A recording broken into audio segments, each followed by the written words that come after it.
مسهم السوء ولا هم يحزنون۔ اے نبی صلی اللہ علیہ وسلم کہہ دیجئے کہ اے میرے بندو جنہوں نے اپنی جانوں پر زیادتی کی ہے، اللہ کی رحمت سے مایوس نہ ہو جاؤ، یقیناً اللہ سارے گناہ معاف کر دیتا ہے، وہ تو غفور الرحیم ہے۔ پلٹ آؤ اپنے رب کی طرف اور مطیع بن جاؤ اس کے قبل اس کے کہ تم پر عذاب آ جائے اور پھر کہیں سے تمہیں مدد نہ مل سکے، اور پیروی اختیار کر لو اپنے رب کی بھیجی ہوئی کتاب کے بہترین پہلو کی قبل اس کے کہ تم پر اچانک عذاب آ جائے اور تم کو خبر بھی نہ ہو، کہیں ایسا نہ ہو کہ بعد میں کوئی شخص کہے افسوس میری اس تقصیر پر جو میں اللہ کی جناب میں کرتا رہا، بلکہ میں تو الٹا مذاق اڑانے والوں میں شامل تھا، یا کہے کاش اللہ نے مجھے ہدایت بخشی ہوتی تو میں بھی متقی لوگوں میں سے ہوتا، یا عذاب دیکھ کر کہے کاش مجھے ایک موقع اور مل جائے اور میں بھی نیک عمل کرنے والوں میں شامل ہو جاؤں، اور اس وقت اسے یہ جواب ملے کہ کیوں نہیں، میری آیات تیرے پاس آ چکی تھیں، پھر تو نے انہیں جھٹلایا اور تکبر کیا اور تو کافروں میں سے تھا۔ آج جن لوگوں نے خدا پر جھوٹ باندھے ہیں، قیامت کے روز تم دیکھو گے کہ ان کے منہ کالے ہوں گے، کیا جہنم میں متکبروں کے لیے کافی جگہ نہیں ہے؟ اس کے برعکس جن لوگوں نے یہاں تقویٰ کیا ہے، ان کے اسباب کامیابی کی وجہ سے اللہ ان کو نجات دے گا، ان کو نہ کوئی تکلیف پہنچے گی اور نہ وہ غمگین ہوں گے۔ قل یا عبادی الذین اسرفوا علی انفسہم، کہہ دیجئے اے میرے بندو وہ جو اسرفو زیادتی کر چکے ہیں، علی انفسہم اپنے نفسوں پر، اپنی جانوں پر، جنہوں نے خود پہ ظلم کر لیا۔ اسراف کہتے ہیں گناہوں کی کثرت اور اس میں بہت آگے نکل جانا، یعنی بڑے بڑے گناہ کر بیٹھے۔ ان سے بھی کیا کہا جا رہا ہے؟ لا تقنطوا من رحمت اللہ، اللہ کی رحمت سے مایوس نہ ہو۔ یہ نہ سوچو کہ اب تو بس صرف ہلاکی ہوں گے، ہماری چھوٹ ہو نہیں سکتی کیونکہ ہم بہت گناہ گار ہیں۔ اچھا یہ جو جملہ ہے نا، ہم بہت گناہ گار ہیں، یہ بھی دو طرف بولا جاتا ہے۔ ایک تو حقیقت میں یو مین اٹ کہ ہم بہت گناہ گار ہیں، اور ایک یہ بہت گناہ گار ہیں دکھاوے کے طور پہ، ورنہ خود کو سمجھتے کوئی نہیں ہے گناہ گار، کیونکہ جو خود کو گناہ گار سمجھے وہ تو نظر ہی نہیں اٹھا سکتا، وہ تو حجت بازی کر ہی نہیں سکتا۔ لا تقنطوا من رحمت اللہ، نہ تم مایوس ہو اللہ کی رحمت سے۔ ان اللہ یغفر الذنوب جمیعا، بے شک اللہ معاف کر دے گا گناہوں کو سارے کے سارے۔ اس آیت میں یہ ہے نا کہ اللہ معاف کر نہیں سکتا، فرمایا نہیں کر سکتا ہے، کر دے گا، کرے گا۔ کیوں؟ انہ هو الغفور الرحیم، کیونکہ وہ غفور الرحیم ہے۔ یہاں ہر شخص کو مایوسی سے نکالا جا رہا ہے، کتنا بھی بڑا کوئی گزشتہ زندگی میں گناہ یا جرم کیوں نہ ہو چکا ہو، اگر تم اللہ کی طرف پلٹ آؤ گے تو وہ تم کو معاف کر دے گا۔ طریقہ بتا دیا کہ اب کرو کیا، جو ہو چکا اس پہ روتے نہ رہو کہ وہ ہو گیا، کچھ اور بھی کرو، اور وہ ہے وَأَنِيبُوا، اور رجوع کر لو اِلَىٰ رَبِّكُمْ، اپنے رب کی طرف، لوٹاؤ اپنے رب کی طرف، وَأَسْلِمُوا لَهُ، اور اس کی اطاعت کرو، اس کے آگے خود کو جھکا دو۔ من قبل ان یأتیکم العذاب، اس سے پہلے کہ تمہارے پاس عذاب آ جائے۔ عذاب کیوں آ جائے؟ اس لیے کہ نمبر 1 گناہ کیے، پھر پلٹے نہیں، پھر اللہ کی بات مانی نہیں، یا پھر گناہ کر کے مایوسی رہے کہ ہماری تو معافی ہونی نہیں، غم زدہ رہے، اور وہ جو اللہ نے اس دلدل سے نکلنے کے لیے کرنے کو کہا تھا وہ نہ کیا۔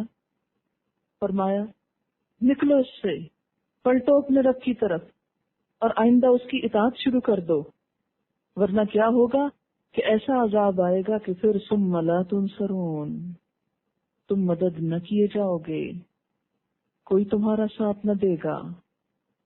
تو اس سے کیا پتہ چلتا ہے کہ نمبر 1 اللہ تعالی کی ذات بہت وسعت والی ہے، بندہ کیسا بھی قصور کیوں نہ کر بیٹھے، کیسا بھی، کتنا بھی بھیانک، لیکن اگر سچے دل سے توبہ کر لیتا ہے تو معاف کر دیا جاتا ہے۔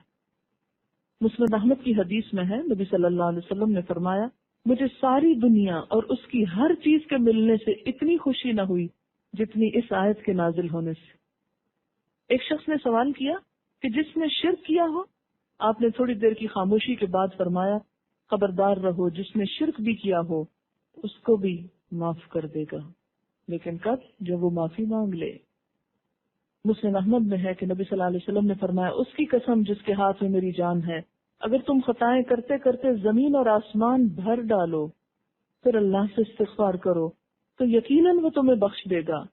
اس کی قسم جس کے ہاتھ میں محمد صلی اللہ علیہ وسلم کی جان ہے، اگر تم خطائیں کرو ہی نہیں تو اللہ تعالیٰ تمہاری جگہ ان لوگوں کو لائے گا جو خطا کر کے استغفار کریں اور پھر اللہ انہیں بخش دے۔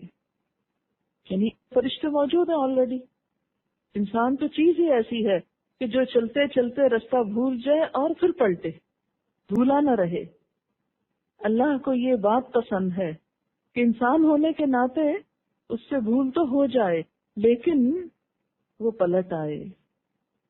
بخاری اور مسلم کی حدیث سے ایک ایسے شخص کا حال معلوم ہوتا ہے بنی اسرائیل کے، جس نے 99 لوگوں کو قتل کیا تھا۔ پھر اس نے بنی اسرائیل کے ایک عابد سے پوچھا کیا اس کے لیے توبہ ہے؟ اس نے کہا نہیں، اس نے اس کو بھی قتل کر دیا۔ پھر ایک عالم سے پوچھا تو اس نے جواب دیا تجھ میں اور توبہ میں کوئی روک نہیں۔ اب دیکھیں، عابد کا جواب مختلف تھا، عالم کا مختلف تھا۔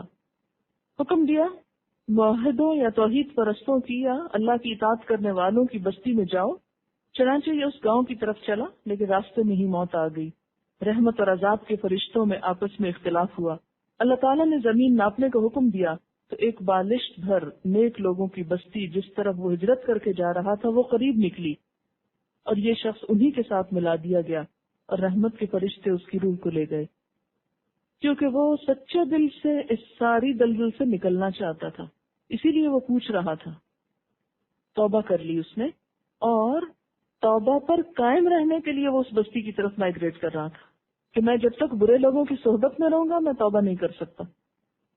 اور چونکہ وہ چلنا شروع ہو گیا تھا، اس طرف جا رہا تھا، ابھی منزل کو نہیں پہنچا، اور صرف ایک بالشت اس طرف قریب تھا، یعنی بنسبت اس کے جد اس کو چھوڑ کے آیا تھا، تو ایک بالشت تم بڑھو اللہ کی طرف تو وہ 10 ہاتھ بڑھے گا تمہاری طرف۔ تو یہی اللہ کی رحمت ہے، مایوسی کفر ہے۔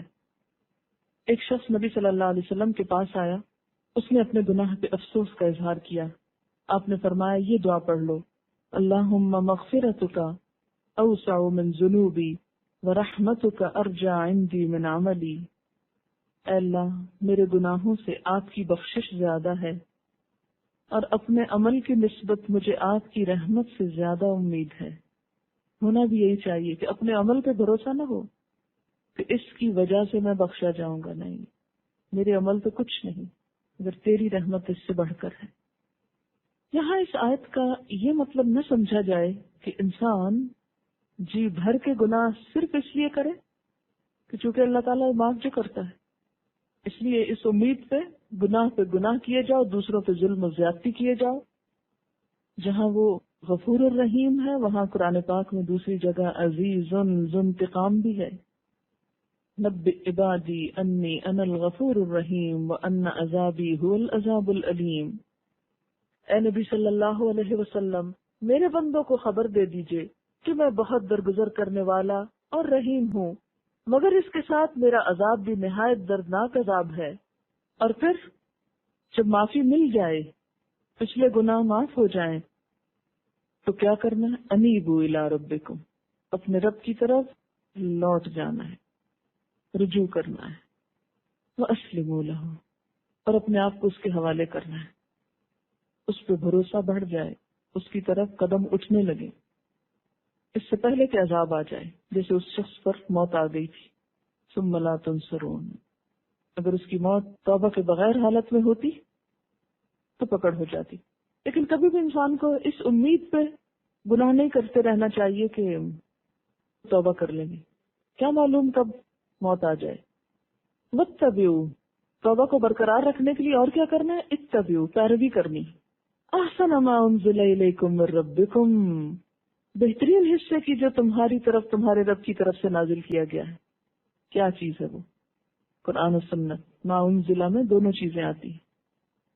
یعنی اس کی پیروی بھی کرو، کیونکہ اگر اس کو چھوڑ دیا تو پھر توبہ فائدہ نہ دے گی، کیونکہ پھر پلٹنے کا اندیشہ ہوتا ہے. من قبل ان یأتیکم العذاب بغتۃ، اس سے پہلے کہ تمہارے پاس عذاب اچانک آ جائے. وانتم لا تشعرون، اور تم شعور بھی نہ رکھتے ہو، پتہ ہی نہ چلے، اچانک موت آ جائے، اچانک پکڑ ہو جائے. ان تقول نفس، کہیں کوئی شخص یہ نہ کہے، یا حسرتا علی ما فرطت فی جنب اللہ، ہائے افسوس مجھ پر جو بھی میں نے کمی کی اللہ کے حق میں. جنب کا معنی کیا ہے؟ قرب و جوار، یعنی اللہ کے قرب کے لیے جو کچھ کرنا چاہیے تھا وہ میں نہ کر سکا. یا مراد جنت ہے کہ جنت میں جانے کے لیے جو چاہیے تھا وہ نہیں کیا، یعنی اللہ کی اطاعت اور قرآن پر عمل کرنے میں کوتاہی کی طرف اشارہ ہے. وَإِن كُنتُ لَمِنَ السَّاخِرِينَ، بلکہ میں تو الٹا مذاق اڑانے والوں میں سے تھا، ساخرین میں سے تھا، یعنی جو کوئی اور بھی اس رستے پہ چلتا میں تو اس پہ بھی ہنستا تھا. او تقولا، یا انسان کہے، لو ان اللہ ہدانی، اگر اللہ مجھ کو ہدایت دیتا، لکنت من المتقین، تو میں بھی